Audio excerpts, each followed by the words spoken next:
Bonjour à tous et bienvenue dans Smart Patrimoine. Smart Patrimoine, l'émission qui vous accompagne chaque jour dans la gestion de vos finances personnelles à 13 h sur Bismart. Au sommaire de cette édition, nous commencerons donc comme tous les lundis avec patrimoine thématique, un patrimoine thématique consacré à l'immobilier. Nous tenterons de comprendre ensemble comment fonctionnent les agences immobilières et notamment comment sont calculés les frais d'agence. Nous en parlerons avec Nicolas Gay, le cofondateur de Wellmo. Et puis dans Enjeux Patrimoine, nous tenterons de faire un bilan de l'investissement des particuliers dans le private equity depuis le début de l'année. Si l'un des enjeux de l'année 2021 était de réorienter l'épargne des Français accumulée au plus fort de la crise Covid vers l'économie réelle et notamment via des investissements en direct dans des entreprises, qu'en est-il réellement en cette fin d'année? Nous en parlerons avec Grégory Soudjoukjian, directeur général de Rétorès Finance. Bienvenue à vous tous qui nous rejoignez. Smart Patrimoine, c'est parti.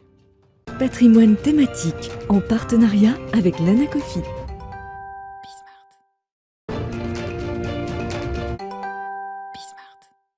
Et on commence donc avec patrimoine thématique, un patrimoine thématique consacré comme tous les lundis à l'immobilier, à l'investissement immobilier ou à l'achat ou à la vente de biens immobiliers. Et en l'occurrence, acheter un bien commence par chercher un bien, le sélectionner, s'y projeter, le négocier éventuellement et ensuite passer à l'achat à proprement parler, donc avec un vendeur qui passe lui à la vente. Autant d'étapes où vous êtes nombreux à vous faire accompagner par des agences immobilières. Mais comment fonctionnent-elles? Comment s'organisent-elles pour vous accompagner? Comment sont calculés les frais d'agence et comment peuvent-elles innover dans l'accompagnement? Autant de questions auxquelles nous allons tenter de répondre avec Nicolas Gay, le cofondateur de Wellmo. Bonjour Nicolas Gay. Bonjour.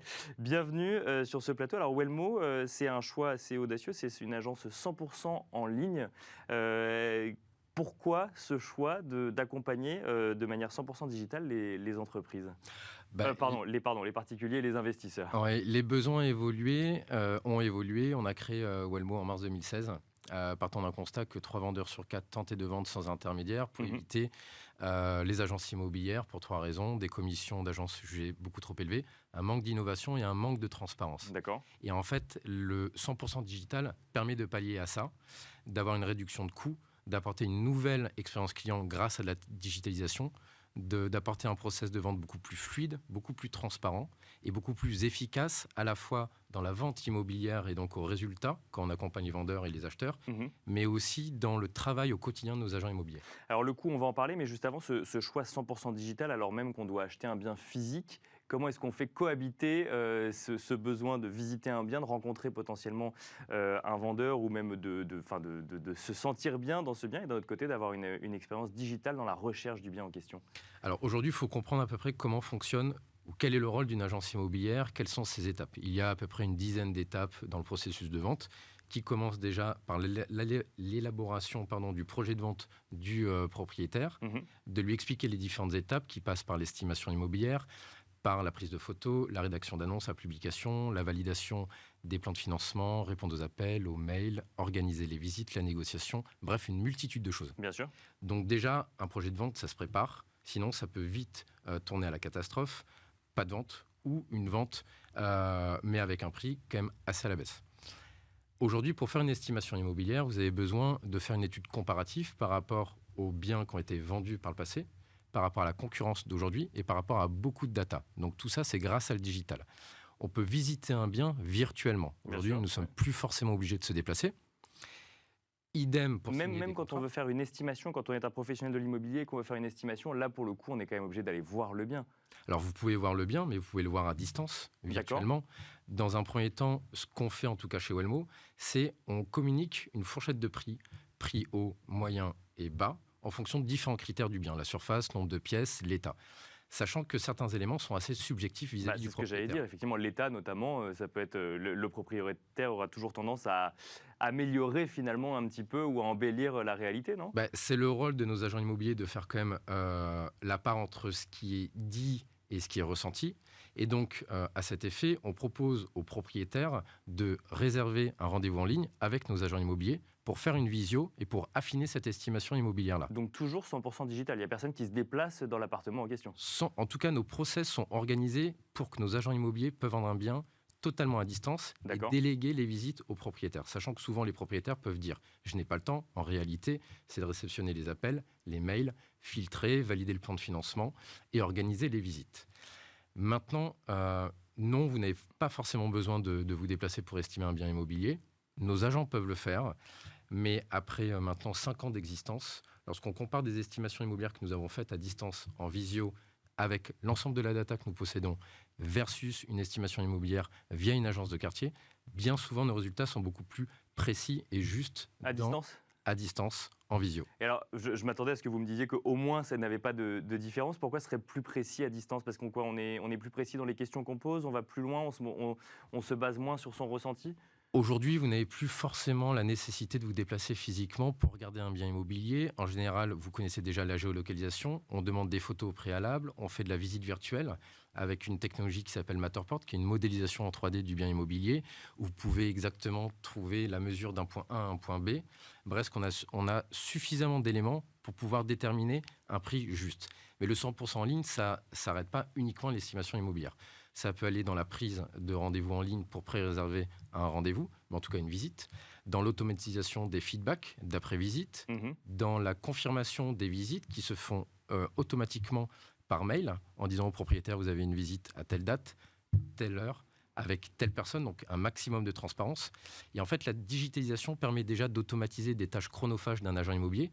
Donc c'est un confort chez lui au quotidien dans son travail et ça permet d'avoir un meilleur taux de transformation également à la fin. Alors, si je reviens sur la visite en ligne, donc là, vous nous en avez parlé pour l'estimation. Quand on est investisseur ou acheteur, primo-accédant ou autre, et qu'on veut acquérir un bien immobilier, est-ce que là, la visite en ligne suffit ou on a quand même envie de se déplacer à un moment? Alors, ça nous est arrivé, mais ça reste assez marginal, d'acheteurs pendant le confinement ou pendant le Covid, qui ont décidé d'acheter des biens immobiliers en résidence principale. D'accord. Mais ça reste vraiment marginal. C'était pour une catégorie de personnes qui connaissaient déjà l'arrondissement où ils souhaitaient visiter, ou connaissaient déjà l'immeuble, ou bien sur un investissement locatif, on est un peu moins regardant sur le bien. Malgré tout, rien n'enlèvera la visite physique Bien sûr. pour un acheteur. Là, pour le coup, on a besoin de ressentir, on a besoin de comprendre si on a envie d'y vivre ou non. Exactement. Maintenant, c'est dans le processus de vente et dans l'expérience utilisateur où on parle de beaucoup plus de digitalisation, ce qui permet en définitive d'avoir un meilleur taux de transformation et surtout de proposer à nos clients un tarif nettement plus bas, à partir de 990 €, qui est du coaching pour particuliers, ou bien un accompagnement de A à Z pour une commission de 1,9 ou 2,9%, sachant qu'une agence immobilière en temps normal, qui a donc un local, qui paye un loyer, va appliquer une tarification nettement supérieure. Alors justement, comment se calculent les frais d'agence, que ce soit côté vendeur ou côté acheteur? De toute façon, j'imagine que le calcul est le même. Comment peut-on expliquer simplement à l'investisseur qui veut revendre, à l'investisseur qui veut acheter, au propriétaire qui veut vendre ou futur propriétaire qui veut acheter, comment sont calculés les frais d'accompagnement d'une agence immobilière? Alors, c'est un sujet qui fait déjà grandement débat. En France, une agence immobilière aujourd'hui va prélever en moyenne entre 4 et 10% du prix de vente. Il faut savoir que c'est d'ailleurs les commissions les plus élevées d'Europe. Sachant qu'en parallèle, les prix ont doublé, voire triplé depuis maintenant 20 ans et les commissions sont restées les mêmes. Maintenant, qu'est-ce que ça inclut? Ça inclut déjà la charge du loyer d'une agence immobilière physique. Ça inclut tout ce qui est frais administratifs, le conseil de l'agent immobilier et également les portails d'annonces, tout ce qui est Se Loger, Logikimo, Le Bon Coin. Bien sûr, oui. Ça a un coût assez important. C'est pour cette raison-là que chez Walmo, on a fait le pari en fait, de digitaliser l'ensemble de ces processus-là pour avoir des frais moindres et proposer un tarif beaucoup plus bas. Et en termes de pourcentage par rapport à, là vous nous disiez entre 4 et 10%, chez Walmo du coup, ça permet de réduire de combien ce pourcentage par rapport à une acquisition? Ça peut le réduire de 25 fois la commission, en moins. On a deux offres. L'une qui est du coaching à partir de 990 €, c'est fixe. D'accord, oui. Ça changera. Il y a une option à 490 € qui inclut de la visite virtuelle et un plan. Maintenant que la valeur du bien soit de 100 000 € ou 1 million, le montant est le même. Maintenant, si nos clients souhaitent un accompagnement total, on a une commission à 1,9% du prix de vente ou 2,9% du prix de vente. On prend un exemple concret sur Paris. La valeur d'un bien immobilier est de 500 000 €. Une agence immobilière va prendre classique 5%, soit 25 000 €. Chez Walmo, ce sera 9 500 €. Est-ce que ça fait sens, selon vous, d'avoir des pourcentages de commissions, donc pour en tout cas des frais d'agence pour une agence immobilière, qui soient différents, par exemple, entre Paris, où les prix sont assez élevés, et une autre ville en province, où là, pour le coup, ce serait plus faible? Et donc, on pourrait comprendre finalement que des frais plus élevés soient appliqués en province, là où à Paris, au contraire, il faudrait s'attendre à ce qu'ils soient un petit peu réduits. Alors, en province, les commissions seront forcément plus bas parce que les prix de vente sont plus bas. Oui, puisque c'est indexé forcément sur le prix de vente. Oui. Exactement. Maintenant, on est sur du B2C, donc on a voulu communiquer sur des honoraires en pourcentage pour se comparer par rapport à des agences immobilières, parce qu'aujourd'hui, vous demandez à n'importe quel propriétaire quels sont les honoraires que vous avez payés en tant que vendeur ou en tant qu'acheteur. Les personnes parleront en pourcentage et après convertiront en euros. Bien sûr, bien sûr. Donc on a voulu tout simplement comparer deux unités de valeur en pourcentage, le 1,9% et du 5 ou 10% pour une agence immobilière classique. Est-ce que, alors je vous pose la question, mais j'imagine que vous en êtes convaincu, le futur de l'agence immobilière, ça passera forcément par le digital selon vous? Ça passera par déjà la digitalisation du métier d'agent immobilier. Sans quoi, en fait, vous ne pouvez pas proposer une offre digitale aux clients. On a quand même du mal à imaginer ne plus faire de rendez-vous physique. Est-ce qu'on est prêt également à... j'imagine que le rendez-vous physique, on le fait avec un agent immobilier qui, pour le coup, se déplace, même si il a automatisé tous ses process. Donc, on rencontre quand même quelqu'un à un moment. Pas forcément. Pas forcément, on a d'accord. des exemples concrets. Deux exemples concrets, je vais vous donner. Le premier, c'est qu'on a un agent immobilier qui habite à l'étranger en ce moment et qui vend des biens en France, sur toute la France, et qui est l'un de nos meilleurs agents. Deuxième exemple concret. Et donc lui, il ne se déplace pas? Il ne se déplace pas. Il fixe les rendez-vous en visio. Et en fait, il prouve à lui-même que le métier d'agent immobilier peut se faire 100% à distance, sans se déplacer. Il fait tout en visio, mais le futur acquéreur se déplace quand même dans le bien. Oui, le futur acquéreur. Et il est en visio, en visitant avec l'agent immobilier. Alors, il visite physiquement le bien immobilier avec le propriétaire. Donc, 95% du temps, ce sont nos propriétaires qui font eux-mêmes les visites parce qu'on estime qu'ils sont les mieux placés. Et en même temps, c'est beaucoup plus rassurant vis-à-vis des visiteurs de rencontrer le propriétaire. Pourquoi ? Parce que l'un des métiers les moins appréciés, c'est le métier d'agent immobilier. Et par conséquent, ça crée un climat de confiance. Donc ça, c'est un choix qu'on a construit avec nos propriétaires. Maintenant, notre agent immobilier ne rencontrera jamais le visiteur physiquement. En tout cas, nos process sont faits pour. On a d'autres agents immobiliers qui ont décidé de déménager pendant le confinement, qui ont décidé de partir de Paris ou de région parisienne pour s'installer du côté de Bordeaux, de Montpellier, continuent à faire fructifier leur portefeuille client sur Paris-Île-de-France, tout en développant leur portefeuille client de proximité. D'accord. Donc, le métier d'agent immobilier de demain, on n'a même plus besoin de se déplacer. À distance. Encore un métier qu'on va pouvoir faire en télétravail, du coup. Exactement. Ça s'inscrit parfaitement dans l'air du temps. Merci beaucoup, Nicolas Gay. Je rappelle que vous êtes le cofondateur de Wellmo. Quant à nous, on se retrouve tout de suite dans Enjeu Patrimoine.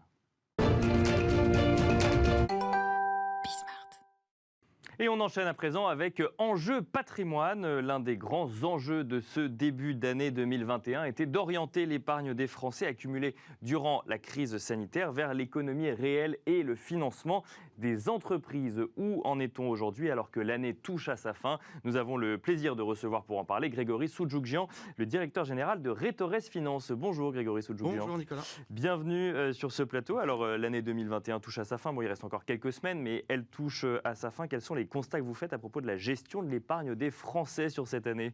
Vaste sujet. Vaste sujet, c'est ça. On va essayer de regarder quand même si on a un peu plus financé l'économie réelle ou pas. Ça, il est un peu tôt pour faire un bilan, mais en même temps pas trop tard. C'est ça. Donc du coup, effectivement, on sort de 2020, une année 2021 où le vaccin est arrivé à modifier un petit peu le comportement des épargnants. Il se trouve qu'en fait, lors de ces derniers confinements, les épargnants n'ont pas pu justement dépenser leur épargne et donc du coup, ils ont accumulé de l'épargne. On reste toujours les champions de l'épargne en Europe. Et ils l'ont accumulé sur des comptes à vue, des comptes à dépôt, des livrets A, évidemment. Les livrets A, les comptes à vue, malheureusement, les épargnants, enfin les rendements ne sont pas au rendez-vous, mais en tout cas, la collecte est au rendez-vous et ils sont toujours en tête des produits préférés des Français.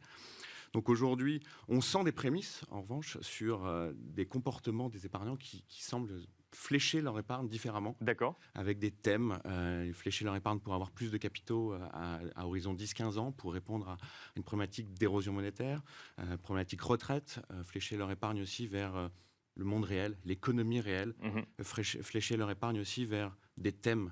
Aujourd'hui, on sent vraiment que les épargnants, en tout cas nos clients, ont besoin de mettre du thème dans leurs investissements et d'être dans l'économie réelle. D'accord. Donc on sent effectivement ce besoin de thématique, ce besoin d'économie, enfin de financer les entreprises. Qu'est-ce que, si je comprends bien, c'est qu'on va vers l'économie réelle parce que c'est un placement de long terme et qu'en plus de ça, ça permet de s'assurer une retraite par exemple ou autre, ou on y va parce qu'il y a aussi cette notion de contribuer finalement à la reprise économique? Moi, je crois, Nicolas, que les contribuables et les épargnants ont compris qu'il y avait un risque à épargner sur du sans risque. D'accord. C'est un petit peu bizarre de dire ça, mais je pense qu'aujourd'hui, il y a une vraie prise de conscience générale sur l'érosion monétaire, sur le fait d'avoir des rendements sans risque. Et de plus, avec ce qui s'est passé sur 2020 et 2021, l'économie réelle a un vrai impact. Je pense que les épargnants veulent guider, flécher leur épargne différemment. Donc oui, sur les actions, oui, sur l'immobilier, oui, sur les investissements dans les sociétés en direct, donner du sens. Donc ce que vous nous dites, c'est que le fonds en euros est mort et c'est plus que les professionnels qui le disent, c'est que les épargnants commencent à y croire, enfin, commencent en tout cas à le considérer également. En tout cas, il est mort, non pas totalement, parce qu'il y a encore une épargne qui est sur ce fonds en euros. Il y a toujours des rythmes d'épargne Bien sûr, oui. parce que le sans risque est plébiscité. Il y a vraiment une envie, et on le voit bien au sein du patrimoine de nos clients, beaucoup arbitrent du fonds en euros vers d'autres unités de compte, plus risquées, pour augmenter la valeur de leur patrimoine à terme, pour augmenter aussi leur rendement immédiat et financer peut-être leur retraite de demain ou les études de leurs enfants. Donc oui, forcément, il y a aujourd'hui une prise de conscience que le fonds en euros, la structure du fonds en euros, c'est des dettes souveraines. Or, bien sûr, oui. Il suffit de regarder le niveau des taux pour comprendre Voilà, effectivement qu'on ne peut pas faire de miracle. Un mot de l'immobilier, vous l'avez évoqué avant d'aller vraiment sur le financement en direct des entreprises via du private equity. C'est un des placements préférés des Français. Toujours le péché mignon. Et on peut imaginer que ça offre peut-être un peu plus de garanties. C'est ce qu'on entend en tout cas chez certains professionnels ou autres. Est-ce que du coup cette épargne qui sort des fonds en euros ou qui n'y va plus, en tout cas parce que j'ai pas l'impression qu'elle sorte, j'ai plus l'impression qu'elle y va moins, n'est pas automatiquement réorientée vers des placements immobiliers plutôt? L'immobilier reste un produit phare dans le patrimoine des Français. C'est le premier investissement généralement? C'est toujours le premier investissement. D'accord. L'acquisition de la résidence principale, l'acquisition de l'immobilier. L'immobilier a une vertu, c'est la valeur refuge dans la tête des épargnants. Et aujourd'hui, bon nombre des épargnants, on va dire, orientent leur épargne du fonds en euros vers des unités de compte immobilières au sein de leur contrat d'assurance vie. Parce que l'offre des unités de compte immobilières devient pléthorique. Attention à donner des thèmes aussi. Il y a des thèmes aujourd'hui qu'il faut peut-être mettre en avant par rapport à... Et donc là, les conseillers en gestion de patrimoine sont là pour vous guider. Unité de compte immobilière, on est d'accord que on parle de SCPI, OPCI ou autre. Oui. Exactement. OPCI, SCPI et SCI. Et donc là, vous dites qu'il faut regarder des thèmes aussi, c'est-à-dire des thèmes d'investissement en immobilier, c'est-à-dire des secteurs d'activité par exemple ou Des secteurs d'activité. Je pense que ça, c'est très important aussi de vous faire guider dans ces choix-là parce que, évidemment, qu'aujourd'hui, le monde d'aujourd'hui est différent de celui d'hier et de demain et que les choix, par exemple, de la logistique ont été très payants sur les 2 ou 3 dernières années avec l'explosion du e-commerce. Les choix du tertiaire, de tout ce qui a trait à la santé et au médical. On voit les collectes au sein des SCPI qui sont dédiés à ces thèmes-là, qui sont monumentales depuis le début de l'année 2021. Évidemment qu'il faut construire ce portefeuille pour qu'il soit résilient et robuste. Oui, alors le financement des entreprises maintenant. Il suffit de regarder les marchés actions pour se rendre compte que quand il s'agit d'investir dans des entreprises via un marché financier, il y a eu effectivement un certain nombre de gens qui étaient au rendez-vous. Est-ce que ça s'est limité au marché actions ou le private equity commence lui aussi à se faire sa place dans les portefeuilles? Je suis content que vous m'en parliez. Le private equity tend à se démocratiser. D'accord. Et c'est vraiment un long travail de pédagogie à faire aussi. Parce que dans la tête de beaucoup, le private equity est rempli de contraintes, contraintes de liquidité très risquées. Et au final, vous vous apercevez que s'il y a une pédagogie dans l'approche du private equity, il se doit d'être inscrit dans le patrimoine des épargnants français. Pourquoi? Parce qu'il offre un rendement très intéressant et il participe au développement de l'économie réelle. Le private equity, pour rappel, c'est investir dans les sociétés non cotées qui cherchent à se développer. Et investir dans les sociétés non cotées qui cherchent à se développer, c'est créer de l'emploi. C'est créer un nouveau secteur d'activité, des nouveaux thèmes. Et je pense que ça a du sens aussi pour les épargnants. Quels étaient les freins que vous pouviez identifier au début de l'année 2021 qui auraient été levés sur cette année en matière de private equity? En matière de private equity, le principal frein, c'est les conditions de blocage de votre épargne. Bien sûr, on investit sur une durée plutôt longue, au minimum 8 ans, c'est ça, 8-10 ans, ça dépend des sociétés de gestion avec lesquelles on travaille? Exactement. Et puis vous avez 2 thématiques de private equity. Il existe le private equity immobilier, où là vous allez financer des opérations immobilières. Les fonds vont collecter de l'argent pour le déployer dans 10, 15, 20 opérations immobilières dans les grandes métropoles. Et donc là, du coup, le blocage de votre argent est plus court. Minimum 3 ans, maximum 6 ans. D'accord. Avec des taux de rendement qui vont de 8 à 10% net. Vous avez du private equity plus classique, où là, l'horizon d'investissement est plus long. Parce que, effectivement, vous devez investir dans les sociétés et cet investissement se doit d'être rentabilisé. Bien sûr. Donc là, les principaux freins qui étaient le blocage, ils y sont toujours parce que c'est entre 5 à 10 ans d'investissement. D'accord. Avec des retours sur investissement qui sont néanmoins extrêmement impressionnants, entre 10 et 12% par an. Si on veut investir aujourd'hui dans une entreprise, donc il y a deux façons de le faire. On investit ou via un marché financier ou en private equity directement. On a cette idée de manière assez générale que les marchés financiers sont volatiles et donc risqués. Est-ce que c'est cette même idée en matière de private equity, puisque finalement on n'a pas les graphiques sous les yeux toute la journée, on n'a pas parfois des unes sur le CAC 40 à 7000 points ou le CAC 40 qui chute drastiquement. Est-ce que qu'en est-il de la volatilité en private equity? Là aussi, vous avez raison, Nicolas, c'est que les freins ont été levés là-dessus, sur ce D'accord. point-là. Les épargnants comprennent de plus en plus que le private equity contre un peu cette turbulence de marché, cette volatilité des marchés. Parce que si vous choisissez bien les équipes de gestion, c'est une classe d'actifs qui, depuis des années, montre cette résilience. Et peu importe le cycle dans lequel vous investissez, le timing est important, oui, je suis d'accord. Mais en revanche, vous n'êtes pas tributaire d'une volatilité à un jour J ou à un mois donné sur une crise sanitaire, sur une crise de confinement, sur une crise obligataire. Vous êtes sur un temps plus long qui, du coup, a des vertus sur justement cette volatilité. On investit dans quoi concrètement quand on investit en private equity? On investit dans des PME françaises, dans des grandes entreprises également. On finance un projet particulier ou on accompagne le projet plus général de l'entreprise? Alors, c'est une bonne question. Il y a 4 grandes familles de private equity. Il y a ce qu'on appelle le venture capital, où là, vous allez investir dans des sociétés qui sont presque en amorçage. C'est extrêmement risqué. Donc au tout début du démarrage.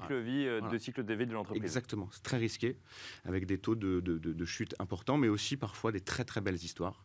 Donc là, on cherche le nouveau Google ou le nouveau Facebook. Quand Exactement, on fait ça, et là, il faut être très vigilant et aller voir les spécialistes et aussi avoir une granularité dans vos investissements parce que c'est important qu'il y ait une diversification. On ne peut pas miser tout sur une société. Bien sûr. Oui. Vous avez une deuxième grande famille qui s'appelle le LBO, d'accord.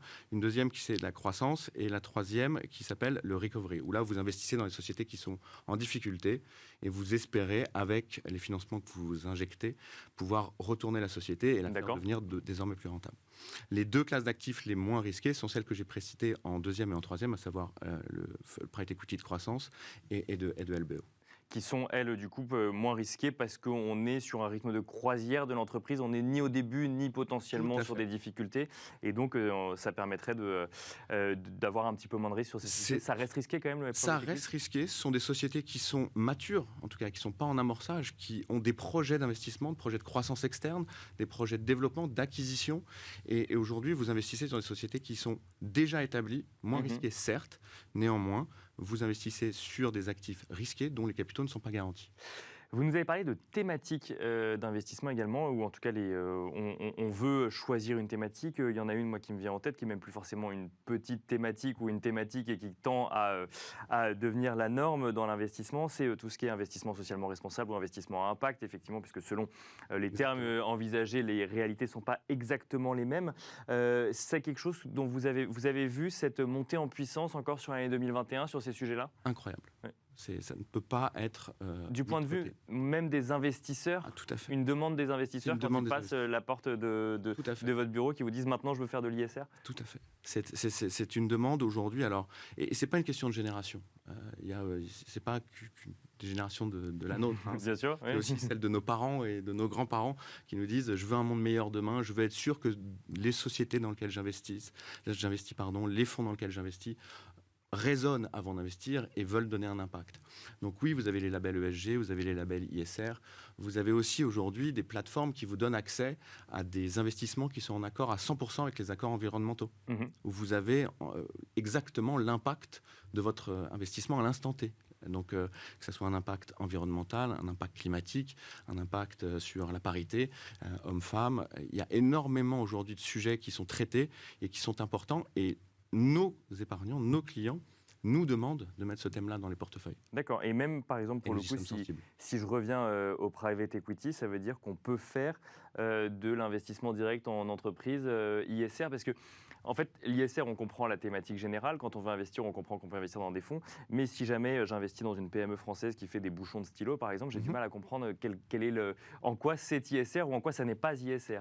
Vous avez raison, mais là, au sujet du private equity, évidemment qu'on s'aperçoit que les performances des sociétés qui mettent en avant ces systèmes d'investissement, en tout cas ces volontés d'investissement, vont être meilleures. Donc du coup, évidemment que les gérants de private equity sont très regardants à la qualité environnementale, d'impact que donne la société dans laquelle ils investissent. C'est un critère aussi de sélection, pas tout le temps, on est d'accord, mais évidemment que ça se doit d'être dans le scope et dans les filtres de réflexion. Un mot sur les performances de l'ISR. Vous nous dites que les performances sont meilleures. Pourquoi? Parce qu'il y a une prise en compte de risques plus large, notamment des risques extra-financiers, c'est ça? Tout à fait, exactement.